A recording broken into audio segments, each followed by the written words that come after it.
आमोदनी हिंदी साहित्य में जैसा कि आप जानते हैं कि अभी हमारी भारतीय पाश्चात्य काव्यशास्त्र की कक्षाएं समाप्त हुई थी, जिसमें हमने आपको एक किताब बताई थी कि आपको काव्यशास्त्र की भागीरथ मिश्र द्वारा एक ऑथेंटिक किताब है जो पढ़ने के लिए आपको इस्तेमाल करनी है, प्रयोग में लानी है।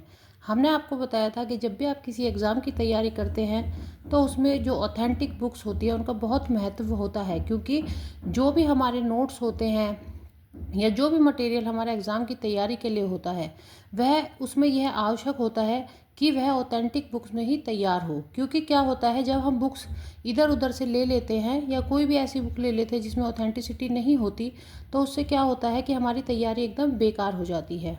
क्योंकि जो एनटी एग्ज़ाम आयोजित कराता है यूजीसी नेट का, जेआरएफ का, जो हिंदी का एग्ज़ाम या किसी भी सब्जेक्ट का या किसी भी विषय का जो एग्ज़ाम जो आयोजित कराता है वो, उसमें क्या होता है कि जो एग्ज़ाम में जो क्वेश्चंस आते हैं वो सब एक ऑथेंटिक बुक में से ही, या जो एक किताब ऐसी होती है मतलब जिस पे विश्वास किया जा सके, उसमें से ही आते हैं। तो भारतीय काव्य शास्त्र की जब हमने आपको बताई थी, हमने भगीरथ मिश्र की किताब आपको बताई थी। तो जैसा कि आप जानते हैं कि भारतीय काव्यशास्त्र का जो सिलेबस है हमारा कंप्लीट हो चुका है, पूर्ण हो चुका है। अब जो हम सिलेबस शुरू करेंगे वो हम जो नेट एग्ज़ाम के अनुसार है वह है पाश्चात्य काव्यशास्त्र।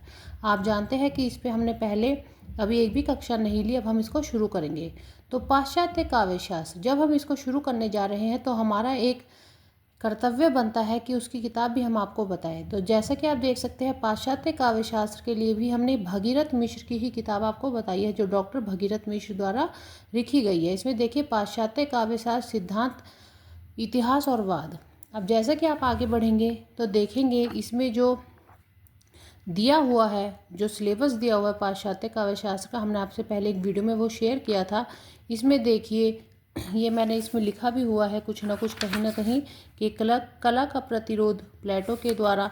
ये देखिए, जैसा कि मैं अभी पीएचडी कर रही हूँ तो जो मेरा जो सिलेबस है वो प्रतिरोध के ऊपर है, जो मेरा विषय है वो प्रतिरोध के ऊपर है, तो इसलिए मैंने इसमें लिखा हुआ है। बाकी आप देखिए, अरस्तु उसमें है, प्लेटो ने क्या कहा ये सब इसमें है। उसके बाद लॉन्जाइनस का उदात्तवाद इसमें है, वर्ड्सवर्थ का है। देखिए, मैंने जब अपने एग्ज़ाम की तैयारी की थी तो मैंने इसमें ये डाला था, आप देख सकते हैं। जैसे कि देखिए, होमर है, प्लेटो है, एरिस्टोटल है, लॉन्जाइनस है, जॉन ड्राइडन है, वर्ड्सवर्थ है, कॉलरिज और मैथ्यू आर्नोल्ड। देखिए, मैंने हु कम्स फर्स्ट ये मैंने इसलिए ऐसे लिखा है, हु कम्स फर्स्ट, क्योंकि जो क्वेश्चंस आते हैं एग्जाम में उसमें ये भी दे दिया जाता है कि कालक्रम के अनुसार कौन सा विद्वान पहले आता है। तो ये मैंने ऐसे करके अपने एग्जाम के टाइम पे यहाँ पे लिखा था। उसके बारे में आप देख सकते हैं, अस्तित्ववाद, प्रतीकवाद, बिंबवाद, ये जो सब उसके सिलेबस के पार्ट है। देखिए, इलियट का निर्वैयक्तिकता का सिद्धांत आ गए यहाँ पे, ये आइए रिचर्ड्स, क्रोचे का अभिव्यंजनावाद आप देखेंगे सिलेबस में है। ऐसे ही आप अनुकृति सिद्धांत देखेंगे यहाँ पे आगे बढ़ते हुए। औदात्य सिद्धांत, औदात्यवाद किसका था? लॉन्जाइनस का था, हमने आपको कल बताया था। ऐसे ही ये देखिए, वर्ड्सवर्थ, कॉलरिज, मैथ्यू आर्नोल्ड। फिर नीचे आप देखेंगे मार्क्सवादी साहित्य, कला चिंतन, मनोवैज्ञानिक कला साहित्य, अस्तित्ववाद। ये सब क्या है, हमारे जो सिलेबस है उसका पार्ट है। तो मैंने इस किताब में से पढ़ा था। ये देखिए, आगे बढ़ते हुए मैंने कहीं ना कहीं हर जगह जब मैंने एग्ज़ाम की तैयारी की थी तो कुछ ना कुछ लिखा था किसी न किसी पेज पे, ताकि मुझे क्या हो, एग्ज़ाम में आसानी हो। ये देखिए, क्रोचे का अभिव्यंजना का सिद्धांत, इन्होंने काव्य और कला सर्जना का एक नया दर्शन प्रस्तुत किया जिसे अभिव्यंजना सिद्धांत या अभिव्यंजनावाद कहते हैं।